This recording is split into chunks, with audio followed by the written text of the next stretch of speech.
He said he'd never see her again, but months later a single photo shattered his world. The ruthless Mafia boss saw the impossible, his ex holding a baby that looked exactly like him. That night, his cold heart cracked, and what he did next changed everything forever. The city slept under a curtain of rain, each droplet striking the asphalt like a whisper of sorrow echoing through the empty streets.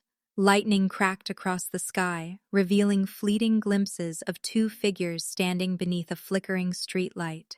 Tina's hair clung to her face, her coat drenched, her eyes shimmering with both love and disbelief. Across from her stood McGrath, the man she had once believed was unbreakable, untouchable, unyielding. But tonight, even he looked haunted. His jaw was tight, his hands clenched, his eyes hiding a storm fiercer than the one raging around them. For a moment, they just stared at each other, the silence between them screaming louder than any thunder. Tina's heart raced, a desperate rhythm against the chill of the night, and she could taste the salt of her tears mixed with rain. McGrath's voice finally cut through the darkness, low, rough, and final. "You deserve a life without blood and danger, Tina. I'll never meet you again." The words fell heavy, each one slicing through her soul. Her lips parted, but no sound came out, only a tremble of disbelief. She had heard his threats, his promises, his anger before, but never this cold finality. It wasn't rage that frightened her. It was emptiness. He sounded like a man already buried, mourning something he hadn't lost yet. Her hands shook as she took a step forward. "McGrath," she whispered, the name trembling like a prayer in the storm.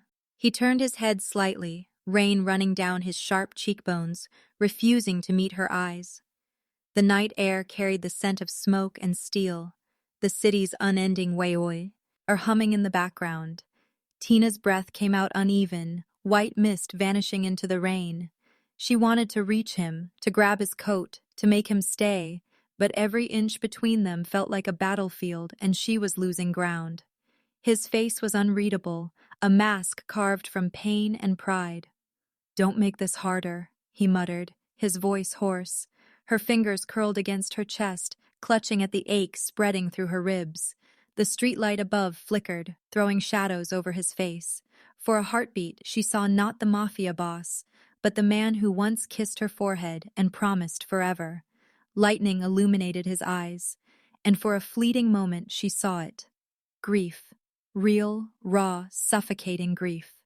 "Why now?" she finally asked, voice breaking. "Why when I need you the most?" His silence was brutal, colder than the rain soaking them both. He looked down at the ground, his boots splashing in the puddles forming around him. "You'll understand one day," he said, barely audible. Her tears mixed with rain, indistinguishable now, flowing freely down her cheeks. "Then tell me," she begged, her voice cracking under the weight of fear, but he only shook his head, turning slightly away. Every drop of water that hit the pavement felt like a countdown to the end. The wind howled through the narrow alleyways, carrying their memories away. Tina's mind raced through fragments. His laughter, his warmth, the way his arms once felt like home. Now, all she saw was a shadow fading under the weight of choices she couldn't comprehend. Her knees weakened, her body trembling, not from cold, but heartbreak. "You're lying," she said softly. "You're just scared." For the first time, his gaze snapped up, eyes burning with something untamed. "Scared?" he echoed bitterly. "I've faced bullets, betrayal, death, but not this." The words cracked open something inside him, the truth behind his armor. He stepped closer, rain dripping from his hair, his voice trembling. "I can't keep you safe if you stay near me, Tina. My world kills everything pure." Her tears blurred his face, but his pain was unmistakable. "Then let it kill me too," she whispered. He froze. The world around them held its breath. That one sentence, so fragile and fierce, shattered every wall he'd built, but he turned away, forcing himself to move toward the shadows behind him. "No," he said, voice breaking. "You'll live, even if I don't." The rain poured harder, as if the sky itself refused to accept his goodbye. Tina's body shook, helplessly reaching out to him. "Don't walk away from me," she pleaded, her voice echoing in the storm. But he didn't stop. He took another step back, one that felt like a lifetime tearing apart. Lightning struck again, revealing his silhouette fading into the darkness. Each step he took was slow, deliberate, and devastating. Tina's sobs were drowned by thunder, yet her heart screamed louder than the storm. She stumbled forward, but her legs gave out. Her knees hit the wet pavement, and her palms met the cold ground. The world spun, gray, cruel, endless. Rain plastered her hair to her face, her breaths ragged and shallow. She had known McGrath as ruthless, powerful, untouchable, but she never thought he could be gone. Her mind refused to accept the space he left behind. "Come back," she whispered to the void, but only the wind answered. Somewhere in the distance, a siren wailed, faint, lonely, fading into the night. She wrapped her arms around herself, shivering uncontrollably. Her body felt like it had forgotten warmth. Every heartbeat hurt, like it was cracking open her ribs from the inside. Her memories flashed in cruel fragments. His laughter over coffee, the weight of his hand over hers, his whispers in the dark. And now, nothing but silence. A silence so deep it pressed against her lungs, stealing every breath she tried to take. The rain didn't stop, it only grew heavier, drowning the world in grief. Her tears were invisible now, lost in the storm's fury. Still, she cried. Minutes blurred into hours, or maybe seconds. Time no longer made sense. She sat there, soaked to the bone, eyes fixed on the corner where he disappeared. The streetlight above flickered once, then went out completely, plunging her into darkness. She hugged her knees to her chest, whispering his name over and over. McGrath. The sound of it hurt. Each time she said it, it felt like reopening a wound that refused to heal. Thunder rolled through the sky again, shaking the ground beneath her. She tilted her head up, raindrops hitting her lips, her eyes closed. "Maybe one day," she murmured, voice trembling like the rain. Maybe one day he'd come back. Maybe the darkness wouldn't win. Maybe love could outlive the night. But she didn't know. Not yet. That something inside her had already begun to stir. A faint, fragile rhythm deep within, like the echo of a secret life awakening. She pressed a hand to her chest, confused by the strange warmth spreading there. The pain didn't disappear, but underneath it, there was something else, something alive. The storm raged around her, thunder roaring like a warning, or a promise. She looked into the darkness where he vanished, her lips trembling with a final whisper. "Maybe one day, he'll come back." The wind caught her words and carried them into the night. And somewhere far away, beneath the same stormy sky, McGrath paused, his steps faltering for just a heartbeat. He didn't look back, but for the first time, his chest ached with something unfamiliar, regret. The rain disguised the tear that slid down his cheek, vanishing into the shadows he chose to live in. The city swallowed them both, one left behind, one running from himself. And though neither knew it, fate had already begun to weave their paths again. But for now, only the rain remained, heavy, relentless, and full of secrets. And the night he walked away was the night destiny started to whisper their story again. Under the pale morning light, the rain had finally stopped, leaving the city glistening as though it, too, had wept through the night. Tina sat in the sterile hospital room, her body weak, yet her soul trembling with a strange blend of exhaustion and wonder. Her hair clung softly to her temples, the remnants of tears drying on her cheeks as she stared at the tiny miracle sleeping in her arms. The world had gone quiet around her, the steady rhythm of the heart monitor blending with the faint hum of rainwater dripping outside the window. She could feel the warmth of the baby against her chest, so small, so fragile, so impossibly alive. "Rocky," she whispered, her voice trembling like a secret. The name felt sacred, like a promise carved from the pieces of her shattered heart. His little hand gripped her finger, and that single touch cracked something inside her wide open. Every ache, every sleepless night, Every tear that once belonged to McGrath now belonged to this tiny life. For the first time in months, she wasn't defined by pain. She was a mother. And that realization burned brighter than the dawn outside. The nurse peeked in quietly, her voice soft. "He's beautiful," she said, and Tina smiled weakly, though her eyes were far away, lost somewhere in a memory of a man who once said she deserved peace. The same man who walked away into the storm. Tina blinked rapidly, forcing the thought away. This was not his moment. This was hers. And yet, as she reached for her phone resting beside her pillow, her fingers trembled.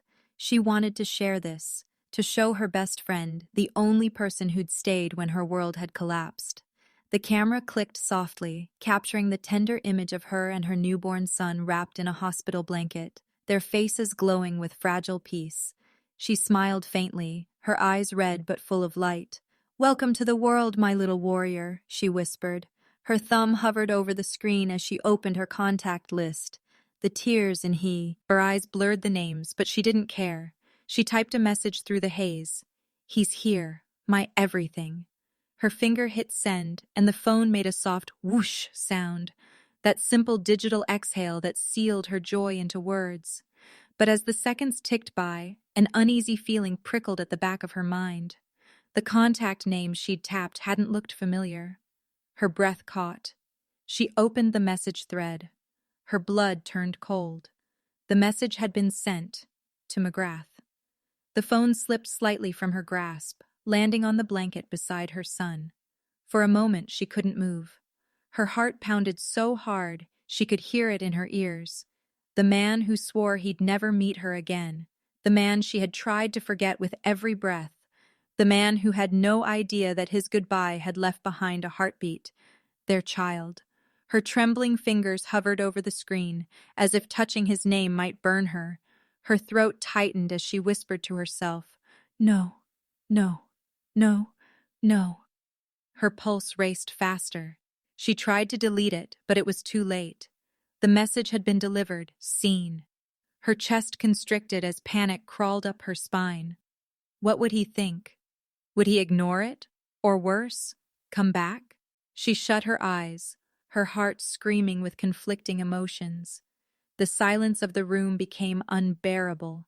Each tick of the clock sounded like a countdown. Then her phone vibrated. Once, twice. She froze. Her breath hitched in her throat. Slowly she turned it over, the glowing screen burning through her fear. One new message, from McGrath. 2 words. "Where are you?" The words looked simple, but they tore through her like a blade. There was no punctuation, no softness, only the raw weight of urgency beneath the surface. Her heart stumbled against her ribs, and her mouth went dry. The phone nearly slipped from her fingers as she stared at those 2 words, unable to breathe. The world tilted, narrowing until only the glow of that message existed. Her hands shook as she pressed the screen to her chest, as if she could silence its echo. She could feel her heart breaking and burning all over again. The man who left her to face a storm alone had seen her baby, their baby. The silence in the room grew heavier, filled with questions that clawed at her. Would he come for them? Would he take her son? Would he destroy the fragile peace she had built from the ruins of his love? Her mind swirled, torn between longing and terror. She looked down at Rocky, his tiny lips parting as he dreamed, unaware of the storm that had just been unleashed. "It's okay," she whispered shakily, though her voice trembled. "Mommy's here." But deep inside, she knew it wasn't true. Not anymore. Because if McGrath wanted something, he always got it. And now, he had seen a piece of himself she never meant for him to see. She clutched her son tighter, rocking gently, tears spilling silently onto his blanket. Memories flooded her. McGrath's touch, his scent, the way he'd look at her before he'd bury his demons behind those cold eyes. She remembered his last words, the ones that had haunted her every night since he left. "You deserve a life without blood and danger." Yet here she was, surrounded by the smell of antiseptic and fear, holding the one thing that tied her forever to his dangerous world. She whispered again, more to herself than to the baby, He can't find us. Not now. But her phone buzzed again. Her stomach knotted. Another message appeared. Tina, answer me. She inhaled sharply. Her name. The way he wrote it. No anger, no threats, just desperation. It was like hearing his voice through the screen. Her chest tightened, torn between instinct and emotion. Her trembling thumb hovered over the keyboard, wanting to reply, wanting to scream, wanting to ask where he had been when she needed him most. But before she could think, the door creaked open slightly. Tina froze, eyes darting toward the movement. A nurse entered, smiling softly. You have a beautiful babe. She said kindly, unaware of the chaos unraveling behind Tina's calm mask. Tina managed a nod, forcing a faint smile, but her gaze kept flicking back to the glowing phone. The nurse adjusted a few instruments and left, the door closing with a soft click. The silence returned. Her mind ran wild. What if he was already on his way? What if those 2 words weren't a question, but a warning? She bit her lip, glancing at the small window, the sky outside turning a bruised shade of gray. She knew McGrath, his reach, his power, his need for control. He wouldn't stop at words, not when it came to something that mattered. And this? This would matter more than anything. The man who claimed he couldn't love her enough to keep her safe had just seen the only proof of love they ever made. Her hands trembled as she lifted the phone again, staring at his message until the screen dimmed. Her heart beat in uneven pulses. Somewhere deep down, she wanted him to come, to hold their son once, to see what love could have looked like if he'd stayed. But another part of her, the part that had survived his world, whispered a darker truth. If he came back, it wouldn't just be to see them, it would be to claim what was his. And McGrath never shared what was his. She pressed a kiss to Rocky's forehead, tears falling freely now. I'll protect you, she whispered fiercely, as if the walls could hear her vow. Even from him. The storm had passed outside, but inside her, it had just begun again. The faint echo of thunder rolled across the horizon, and Tina felt it, the shift, the awakening of something inevitable. Somewhere in the city's maze of darkened streets, a black car engine started. A man in a tailored coat sat inside, the glow of his phone screen lighting his face. McGrath's jaw was tight, his knuckles pale as he stared at the photo, at the woman he once loved and the baby she sees. Radled. His heart pounded once, hard, before he muttered to himself, Mine. The engine roared to life, tires slicing through puddles as he sped into the storm's fading mist. Back in the hospital, Tina held her baby closer, unaware that destiny had already started moving again. This time, straight toward her. The city stretched beneath the bruised horizon, its skyline shimmering under the faint reflection of rain-soaked glass. Inside a towering building that pierced the clouds, McGrath sat alone in his penthouse office, a kingdom of silence and shadows. The world outside buzzed with life, but within these walls, time itself seemed frozen. The only light came from a single desk lamp, its glow falling over a photograph displayed on his screen. Tina. Her face was pale but luminous, exhaustion mingled with grace. And in her arms, the baby. His baby. The child's tiny fist rested against her chest, eyes barely open, fragile yet powerful enough to unravel everything McGrath thought he was. His throat tightened as he leaned forward, fingers trembling slightly. He had stared down death without blinking, yet now, a photograph had him undone. He zoomed in, his gaze tracing the soft curve of Tina's smile.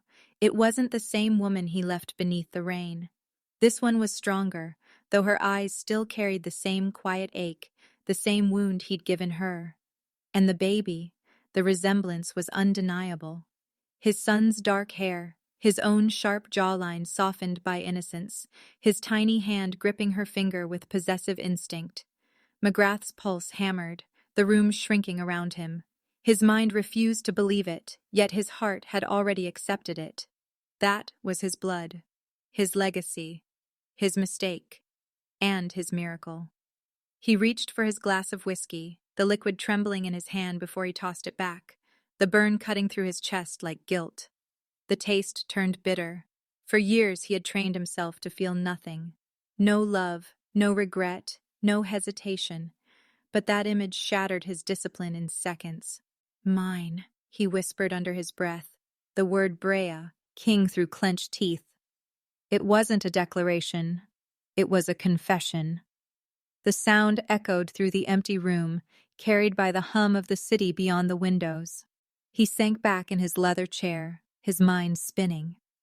Tina had survived without him. She had carried his child, alone, through pain and abandonment. The realization clawed at him, every heartbeat striking like punishment. He remembered the night he walked away, her voice trembling, the rain soaking her hair, the look in her eyes when she begged him not to leave. He had told himself it was mercy, that she would be safer without him. But now, staring at the photo, he saw it for what it really was: cowardice. He had run from love disguised as protection, and love, like fate, had found a way back to him.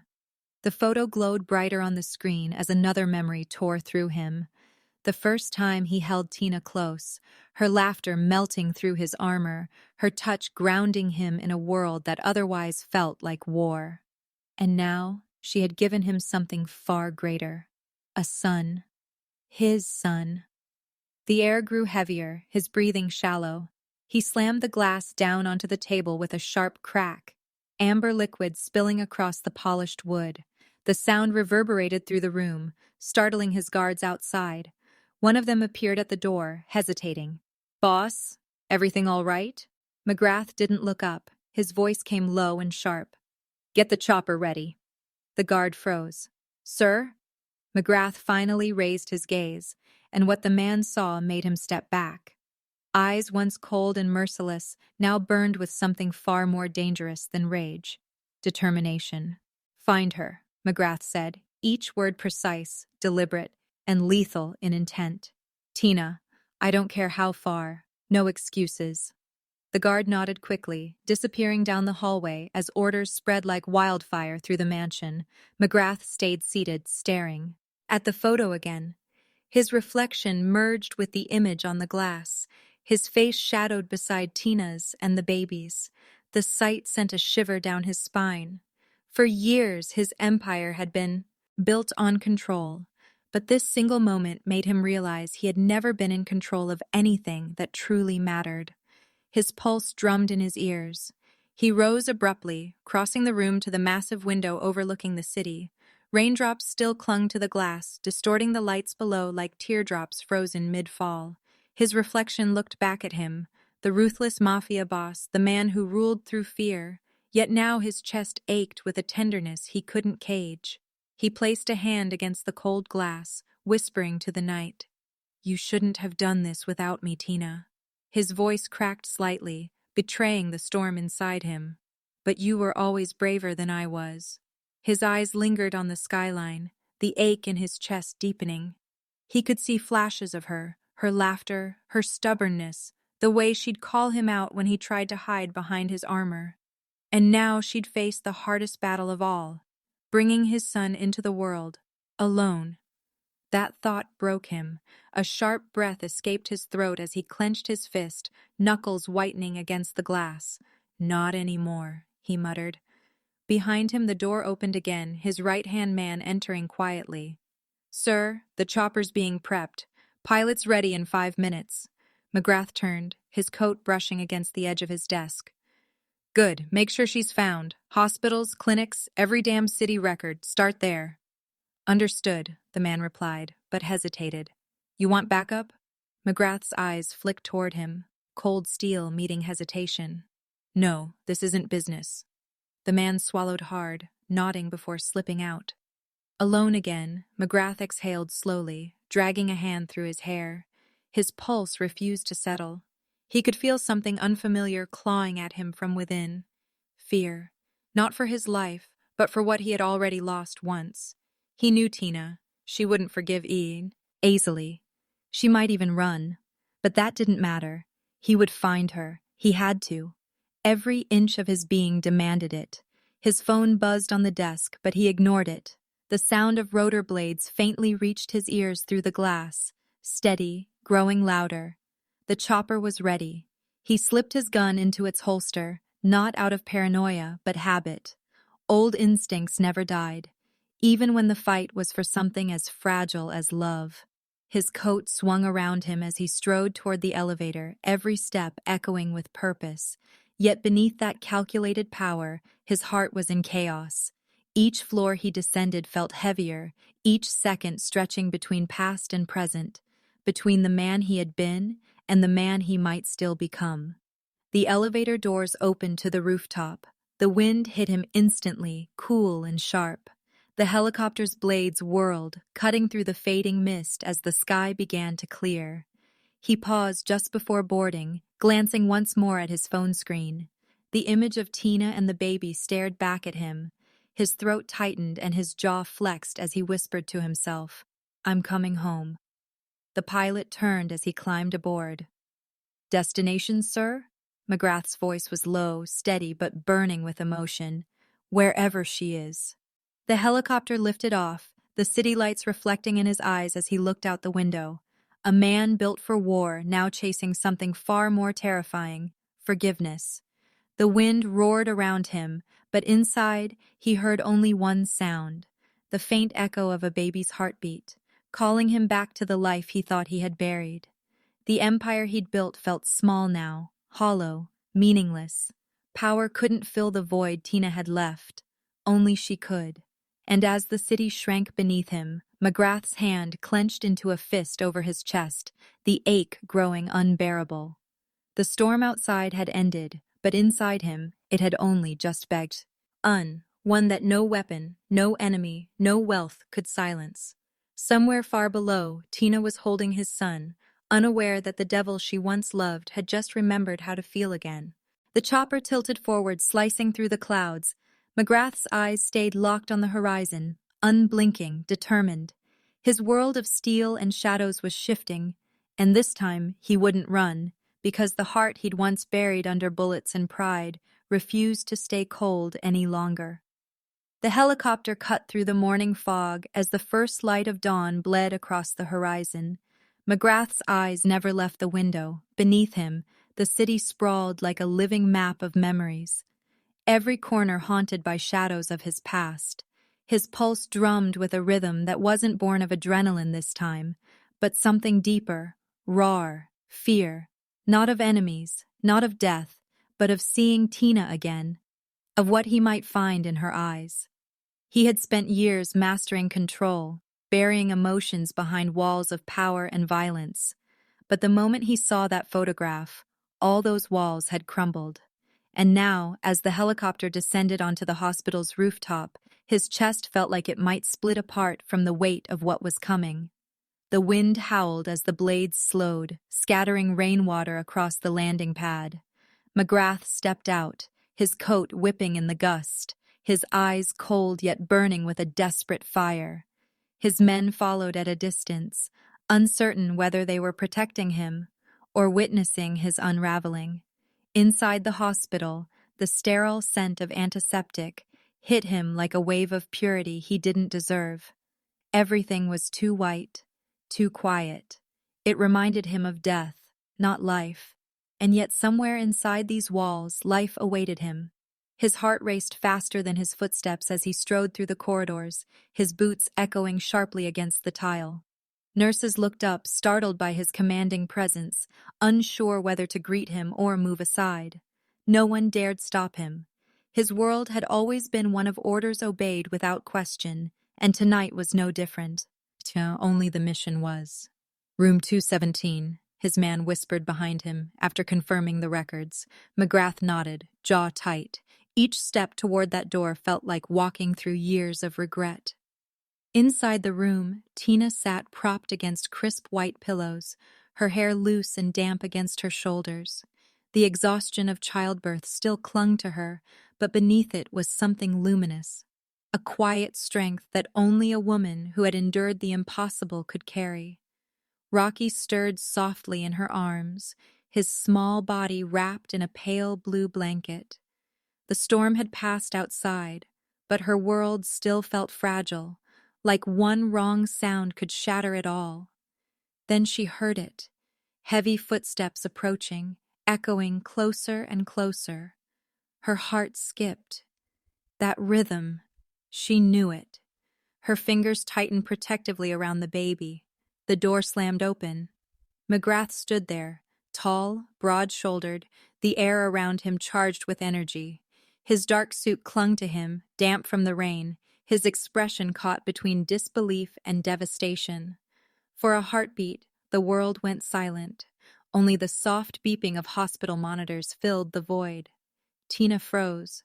Her lips parted, but no words came. McGrath's gaze darted from her pale face to the small bundle in her arms. His breath hitched audibly, his eyes wide and unguarded. "You didn't tell me," he said hoarsely, stepping forward. His voice cracked under the weight of emotion he hadn't allowed himself to feel in years. Tina swallowed hard, holding Rocky closer, the baby's warmth grounding her trembling soul.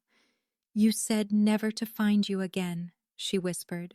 The silence between them thickened, years of pain condensed into a single moment.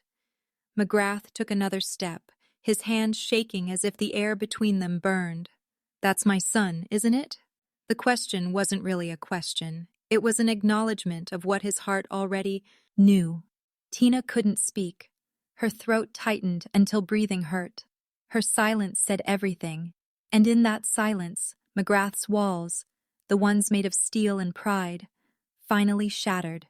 His knees hit the floor beside her bed with a dull thud. For a man like him, kneeling was something unthinkable. But in front of Tina, he wasn't the Mafia boss. He was a man stripped of armor, kneeling before the only truth that ever mattered. His hand reached for hers, rough and trembling, and when their fingers met, something electric passed between them, a current of memories, heartbreak, and unfinished love. His voice came out raw. "I missed it all," he whispered, his gaze flickering between her face and the baby. "Your pain, your fear, his first breath, everything. I missed everything because I was too much of a coward to stay." Tina blinked rapidly, her tears betraying the strength she tried to hold. "You made your choice, McGrath," she said softly, her voice barely a whisper. "You walked away." His grip tightened around her hand, his tone low but desperate. "Because I thought I was protecting you. My world isn't meant for peace. Every enemy I made could have come for you." His voice cracked. "And they would have." She turned her face away, the baby sleeping soundly against her heart. "And yet, they didn't. I faced everything alone. Without your protection, without your love." That cut deeper than any bullet he'd ever taken. He bowed his head, his forehead resting against her hand, his breath unsteady. "Let me make it right," he said, almost pleading. "Please." The word please sounded foreign from his lips, the same lips that once spoke commands and threats. Tina's chest ached at the sound of it. She wanted to hate him, to scream, to tell him it was too late. But the sight of him broken, trembling, his pride stripped bare, it did something to her heart. McGrath lifted his head, meeting her gaze. His eyes, once hard as granite, were glassy now, full of remorse. "I spent every day convincing myself I did the right thing," he said. "That you'd be safer, that you'd forget me." A small, broken laugh escaped him. "But I never stopped seeing you.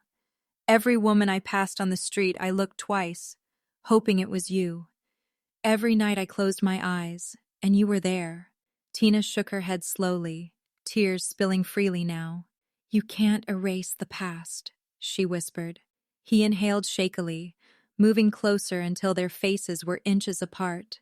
"Then let me rewrite the future." Those words hung between them, heavy, dangerous, hopeful. Tina's breath caught. She looked into his eyes, searching for lies, but found only pain and sincerity. For a moment, her defenses faltered. Her heart, traitorous and tender, whispered that maybe, just maybe, he meant it. Her fingers brushed his cheek without realizing it, feeling the stubble under her palm. He leaned into her touch, closing his eyes for a fraction of a second, as if afraid she'd vanish if he opened them again. But then reality struck her again, sharp and cold. She pulled her hand back. "You don't get to just walk back in and claim us, McGrath," she said, voice trembling. "You left me when I needed you most." His eyes opened and something fierce flickered within them. Not anger, but determination. Then I'll spend the rest of my life earning the right to stay, he vowed. The room fell silent again, save for the baby's soft breathing. McGrath looked down at Rocky, his expression softening completely. Tentatively, he reached out a hand, hesitating just above the child's tiny head. Tina watched him, her breath held, every nerve in her body alive with conflict. Finally, she nodded once. He touched his son for the first time, lightly, reverently, like touching something sacred.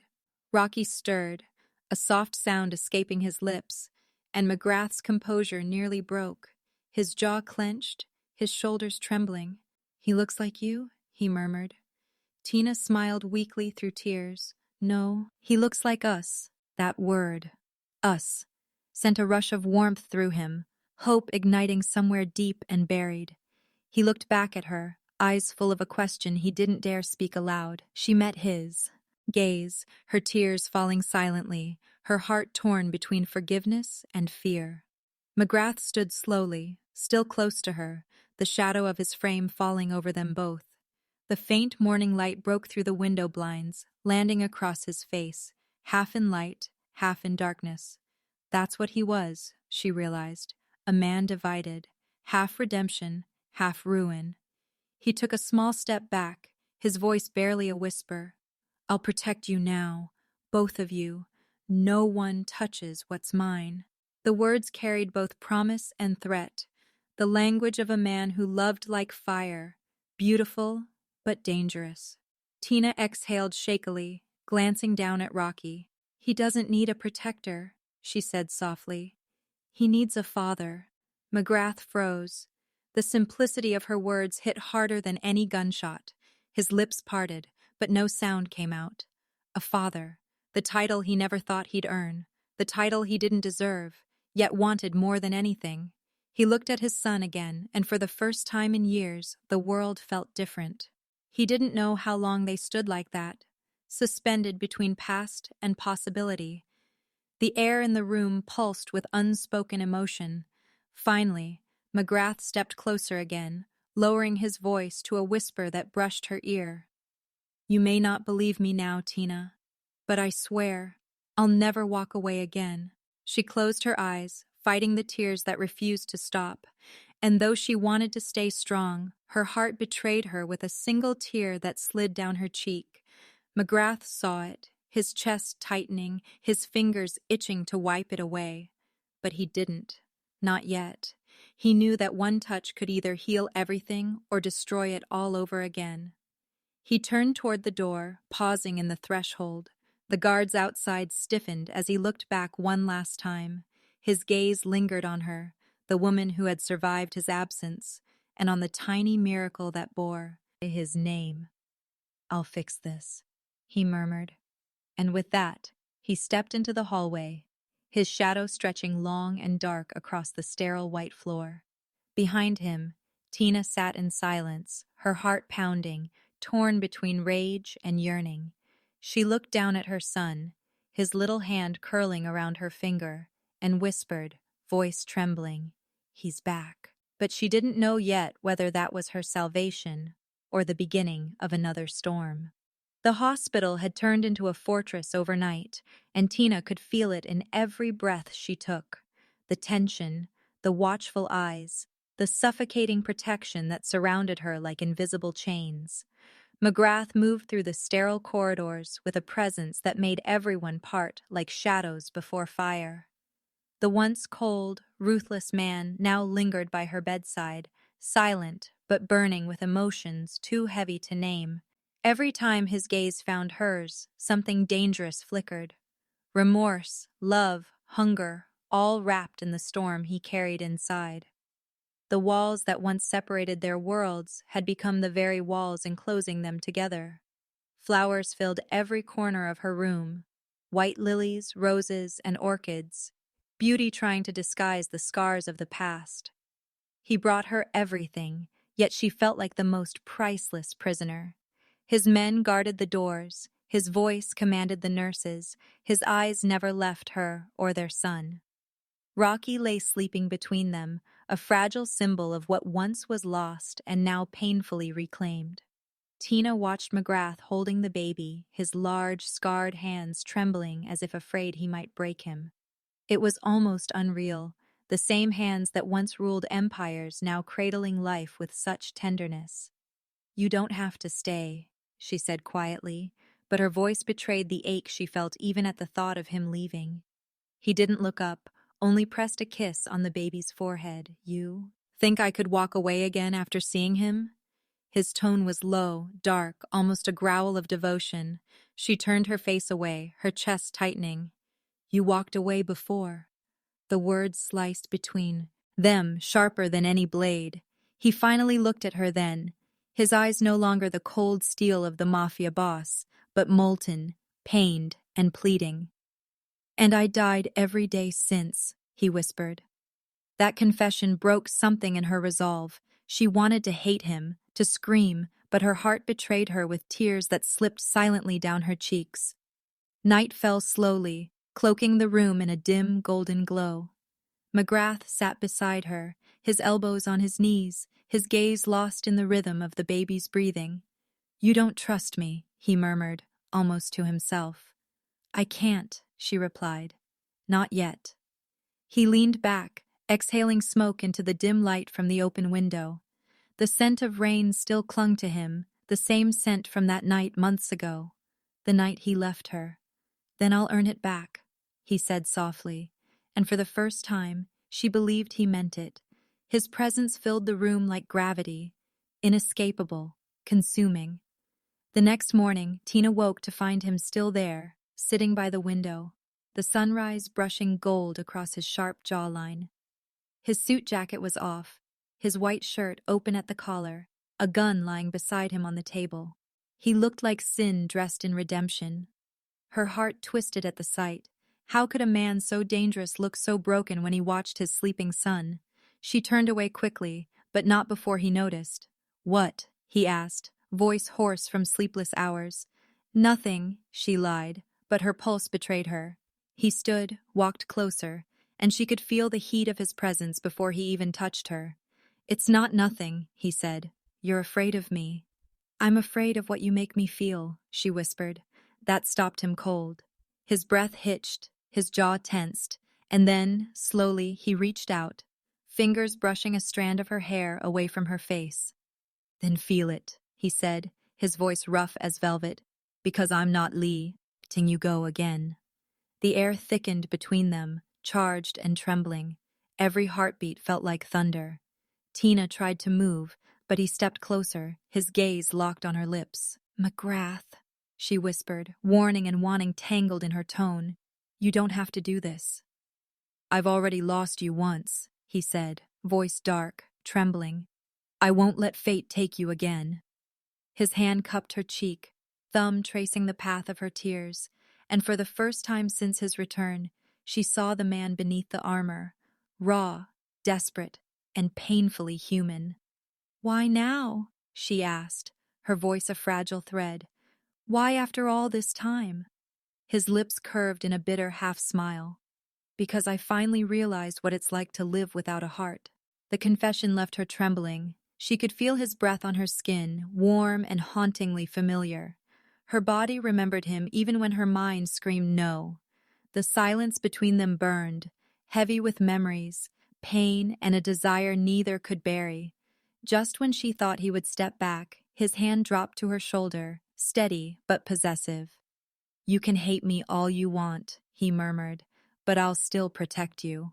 "From who?" she asked. His expression darkened instantly. "Everyone, including myself." His words made her shiver. Something in his tone carried warning, as if danger wasn't outside these walls, but already inside with them. That night, when the city slept, Tina woke to the sound of muffled voices. McGrath was outside the room, arguing with one of his men. "I told you, no one gets near them." His fury was low but lethal. She moved quietly to the door, pressing her ear against the wood. "Boss," the guard said nervously, "someone's been watching the hospital. Same car, same men, 2 nights in a row." Silence. Then McGrath's voice, colder than steel. "Kill the lights. Double the perimeter." Tina's stomach twisted with fright. Arsad, he came back inside minutes later, his face grim but composed. Is something wrong? She asked. He hesitated, then shook his head. Nothing you need to worry about. But his hand lingered. Too long on the gun he carried now under his coat. When he sat beside her again, his body was tense, like a loaded weapon ready to fire. You're hiding something, she said softly. He didn't deny it. My world has many ghosts, Tina, he murmured, his gaze drifting toward the sleeping baby. And they don't forgive. The lights flickered, shadows dancing across the walls. For a brief moment, fear and love tangled in her chest. If danger's coming, she whispered, then take me and Rocky somewhere safe. His eyes met hers, dark, fierce, possessive. You think I'd let anyone touch you? They'd have to kill me first. His words were a promise and a curse. He leaned in, his lips brushing her forehead, gentle, reverent. Sleep, he said. I'll be here. And though her eyes closed, her heart stayed awake, listening to the storm brewing both inside and outside those walls. Hours later, thunder cracked, echoing across the sky. McGrath stood by the window again, the city lights glinting in his eyes like fire. The phone in his hand buzzed, a single message flashing across the screen. We found her location. They know. His grip tightened and his jaw locked with rage. He turned to look at Tina and the baby, asleep in fragile peace, and whispered to himself, not again. The storm outside howled louder, and the night stretched, waiting, heavy with the promise that love and danger were about to collide once more. The night came heavy with rain again, echoing the same storm that once tore them apart. The wind beat against the hospital windows, rattling them like a warning from fate itself. Tina sat half asleep, her hand resting on McGrath's arm, while Rocky lay peacefully in the crib beside her bed. For the first time in months, calmness existed in her world, fragile, fleeting, almost too quiet to trust. McGrath had stayed by her side since his return, guarding her as if she were remade of glass and the world was fire. But that night, something in the air shifted. His instincts, honed by years of surviving ambushes and betrayals, stirred restlessly. The rain sounded wrong, the silence between thunder too long, too deliberate. He rose from the chair beside her, muscles tensing beneath his white shirt. His hand moved to the gun holstered under his jacket, eyes narrowing toward the window. What is it? Tina whispered, sensing the change in his breathing. Stay quiet, he murmured, voice low and sharp. Don't move. The lights flickered once, twice, then went out completely. The room plunged into darkness. Only the faint red glow of the emergency light illuminated their faces. McGrath's shadow loomed over her, protective, fierce, alive with the pulse of danger. Somewhere down the corridor, a door slammed open. Then came the unmistakable sound of boots, too many, too fast. His heart began to pound, but his mind stayed cold, calculating. They found us, he hissed. Tina's blood ran cold. Who? My past, he said, eyes hardening. And they're not here to forgive. Before she could speak, the first gunshot shattered the silence. The sound was deafening, echoing down the hall like thunder made of steel. The window beside them exploded, shards of glass raining over the floor. Tina screamed, instinctively covering the baby. McGrath lunged forward, flipping the bed for cover. Stay behind it, he barked, his voice breaking through the chaos. The door burst open. Men in dark masks storming in, guns blazing. McGrath moved like lightning. Every shot he fired was precise, every motion born of a man who'd lived too long in war. But this time, he wasn't fighting for money or power. He was fighting for his heart. Tina could barely breathe as she watched him, her lover, her protector, her curse, take down one man after another with merciless precision. The air filled with smoke and the metallic scent of blood. The baby cried, his tiny voice piercing through the gunfire. Tina's arms trembled as she tried to shield him, tears streaming down her cheeks. Please, please, let it end, she whispered. rocking the infant in desperation. McGrath dove across the room, pulling her closer, his arm wrapping around her protectively. Bullets ripped through the wall behind them, dust falling like ash. "Hold on!" he shouted, firing again. Another body hit the floor, another scream, then silence, thick, suffocating silence. McGrath lowered his weapon, his chest heaving. The smell of gunpowder hung heavy in the air. "Are you hurt?" he rasped. Tina shook her head, sobbing. "No, but you—" Her voice broke as she saw the red spreading across his side. His shirt was torn, blood staining the fabric near his ribs. "McGrath!" She crawled to him, her trembling hands pressing against the wound. "You're bleeding. Oh, God." "It's nothing," he lied, wincing. His hand gripped hers, his knuckles white. "You and Rocky are safe. That's all that matters." "Safe?" she cried. "There's nothing safe about this. You're bleeding because of me." His eyes softened even through the pain. "Because of love," he corrected, voice barely above a whisper. "Because of what I couldn't protect before."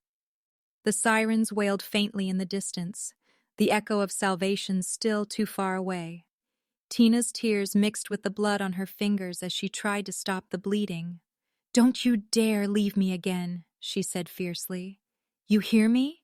You don't get to walk away this time." His lips curved into the faintest smile, even as his body trembled. "You sound just like the woman I fell for." "Then don't make me a widow before I even become yours," she sobbed. He reached up weakly, brushing her cheek with trembling fingers. "I can take bullets, Tina." His voice faltered, breath shallow. "But not your absence." She shook her head violently. "Don't talk like that. You're not dying on me, McGrath." His eyelids fluttered. The strength that once terrified empires was slipping away. "Stay awake," she screamed, shaking him. "Stay with me." He smiled faintly, pain glistening in his eyes. You still cry the same way." His fingers slipped from her face, falling limp against the blood-soaked sheets. "No," she cried, clutching his face between her hands. "Don't you dare close your eyes. Don't you dare." His breathing came in shallow gasps. The sound of sirens grew louder now, closer, but to her it felt like time had frozen. "McGrath," she whispered, forehead pressed against his. "If you die, I die with you." The room trembled as another roll of thunder shook the world outside. Rain poured through the shattered window, drenching them both. Her tears mixed with his blood, her hands shaking uncontrollably as she held him to her chest. "Please," she begged, rocking him. "Please stay." His lips parted, voice a ghost of sound. "Tina." Her name was a promise and a plea in one. Then his body went still. Her scream ripped through the storm. Raw, broken, infinite. The paramedics burst into the room seconds later, their voices distant against the ringing in her ears. She didn't move, didn't breathe. The only thing she knew was the weight of him in her arms and the feeling that the world had just ended again. They tried to pull her back, tried to take him from her, but she clung tighter. "Don't take him," she cried. "Don't you dare." "Ma'am, please," one voice said. "He's still got a pulse." Her heart stopped. "What?" The medic's hands worked fast, pressing gauze, injecting adrenaline. "He's fading, but he's not gone." Hope burst through her like lightning. "Then save him!" she shouted. "Do you hear me? Save him!" They lifted him onto a stretcher, blood trailing across the floor. Tina followed, barefoot, her gown torn and soaked with rain and tears. As they rushed him down the corridor, she kept whispering his name. "You can't leave me. You promised Shiki." "You said you'd stay." The elevator doors closed between them, and she collapsed to her knees, her body shaking. Through the glass window she saw the lights flicker again, red, white, blue, as the storm raged outside. Somewhere deep inside her, a voice whispered, "Fate isn't done with you yet." And as the sirens wailed into the night, carrying him away, Tina knew this wasn't the end of their love story, only the beginning of the next battle. The storm had passed, but its echoes lingered in Tina's mind, like ghosts that refused to leave. The city's chaos faded behind them as McGrath's men drove through the night, up winding mountain roads where the air was cleaner but heavy with fear. Tina sat in the back seat, her arms cradling Rocky tightly while her eyes stayed fixed on McGrath, unconscious, pale, yet breathing. Every rise and fall of his chest was a battle she silently prayed for him to win. The sirens were gone now, replaced by the low hum of the engine and the sound of rain dripping off the car roof. She didn't cry anymore. She was beyond tears. Only one thought burned in her mind. He couldn't leave her again. Not this time. When they reached the villa, hidden deep among fog-kissed mountains, McGrath's body was carried inside by his loyal men. The place was silent, almost sacred, with walls made of stone and warmth flickering from a single fireplace. As they laid him on the bed, Tina followed close, refusing to let go of his hand. His skin was cold, too cold. "He'll live," one of the doctors muttered, though the doubt in his tone chilled her more than the mountain wind. She stayed by his side all night, her fingers tracing the edge of his jaw, remembering the man who once walked away, and the man now fighting to stay. "Don't make me strong alone again," she whispered to his still face. "If I can survive you leaving, I can survive anything. But I don't want to." The days bled into weeks, marked not by clocks, but by the rhythm of McGrath's shallow breaths. Every morning, Tina woke before dawn, heating cloths to wipe his forehead, whispering lullaby. East to Rocky to keep him calm while she worked. The villa smelled of medicine, hope, and sleeplessness. At times, she would fall asleep beside him, her head resting on the edge of the bed, her hand entwined with his, and when the pain in his body grew unbearable, he would open his eyes just enough to see her there, hair tangled, eyes tired, love unbroken. That sight was the only thing anchoring him to life. He couldn't speak at first. His throat was dry, his body weak. But one night, when the moonlight brushed over the room, he rasped her name. "Tina." She froze, the sound breaking through her exhaustion like music. "I'm here," she whispered, leaning closer. His gaze moved to the crib beside the bed, their son sleeping soundly. "Is he—" "He's perfect," she said, smiling through tears. "Because he's yours." He tried to smile, but pain stole the strength from his lips. "You should have left when you could," he murmured weakly. "You shouldn't have stayed." Her eyes filled with a storm of emotion.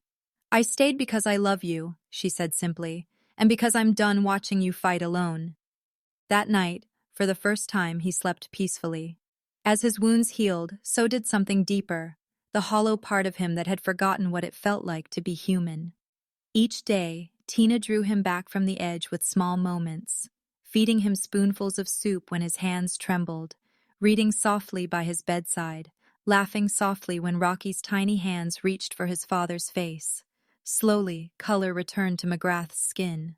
The nightmares that once made him thrash in the dark began to fade, replaced by the sound of his son's quiet breathing and Tina's voice humming him to sleep.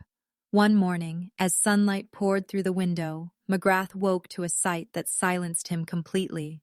Tina standing by the glass, cradling Rocky in her arms, golden light wrapping around them like a halo. For a moment, he thought he was still dreaming. She turned, smiling softly. "You're awake." He stared, unable to look away. "You look like peace," he said hoarsely. She laughed, lightly, a sound he hadn't heard in so long that it almost broke him. "You used to think peace was weakness," she teased. He smiled faintly. "I was wrong." Days turned into quiet weeks, filled with hesitant beginnings. McGrath, once feared by the world, learned how to hold his son without trembling, how to change diapers without swearing under his breath, how to hum lullabies he barely remembered from childhood. Tina watched him struggle, laugh, and soften. Piece by piece, the monster untangling into a man. One evening, Rocky began crying uncontrollably, and Tina rushed to soothe him, but McGrath stopped her gently. "Let me try," he said. She hesitated but nodded.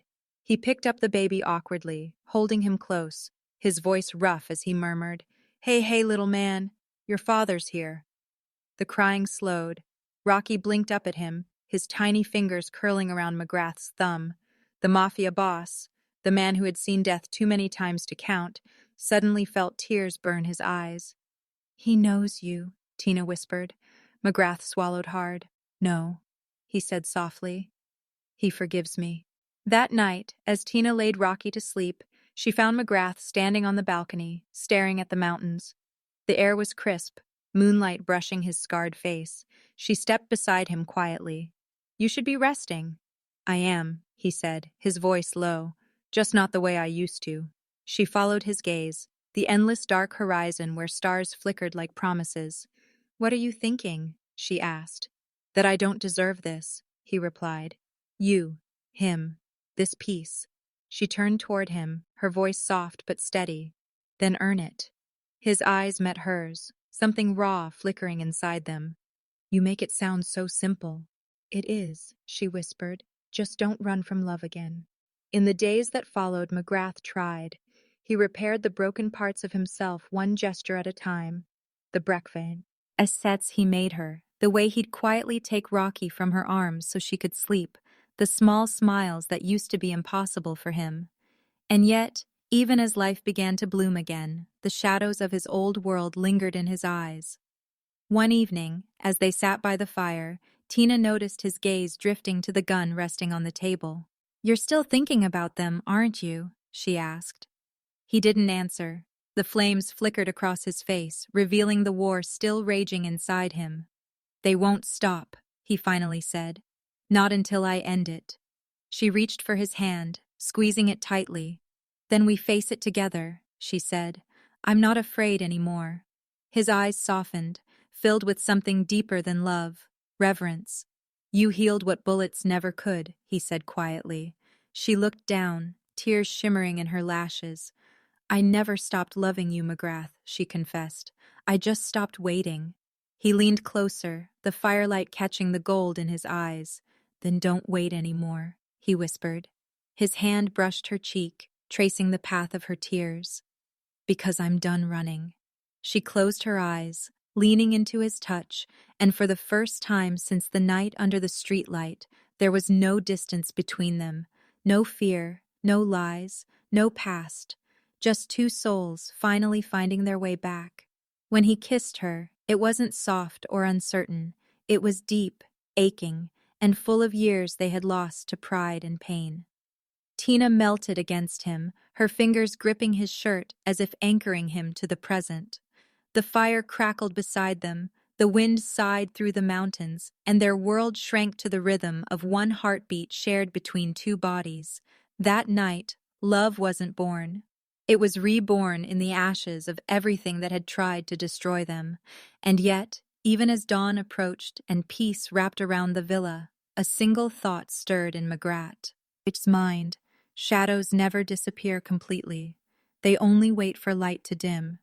And though he held Tina in his arms, part of him knew the storm wasn't over. It had only changed its shape. The morning sun spilled gold over the mountains, kissing the villa's stone walls with warmth that felt like forgiveness.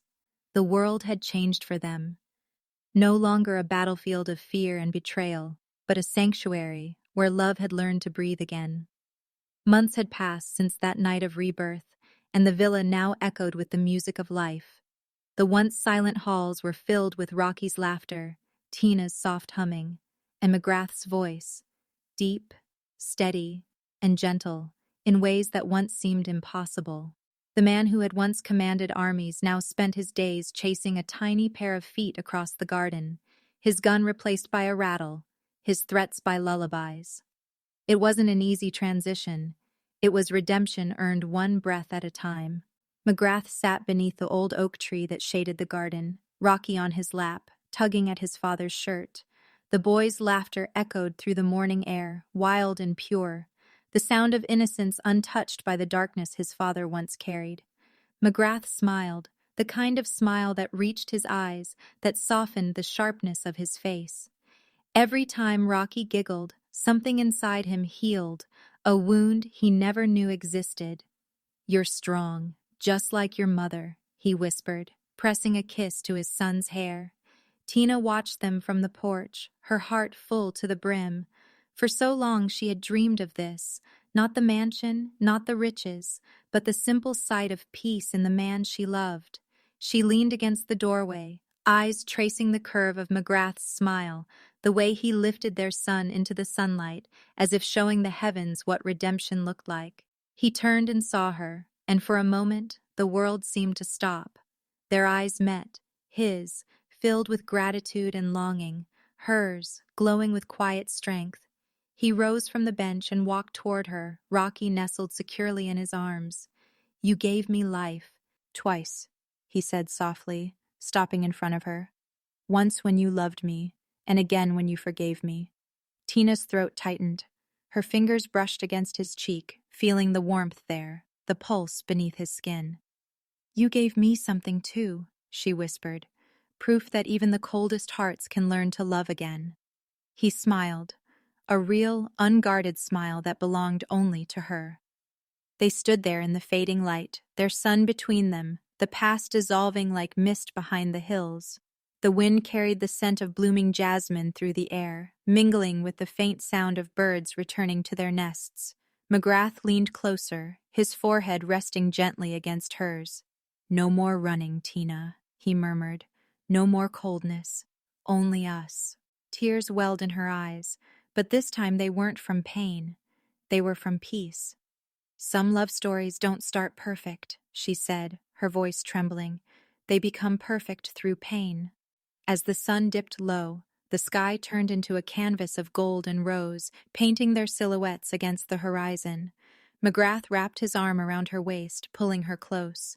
Rocky babbled between them, his tiny hands reaching up to touch both their faces. The three of them laughed, a sound that felt like the universe itself exhaling. For the first time in years, McGrath felt something sacred inside him settle. He had built empires, destroyed lives, buried love, and yet, in this single moment, he finally understood what it meant to be whole. The evening deepened.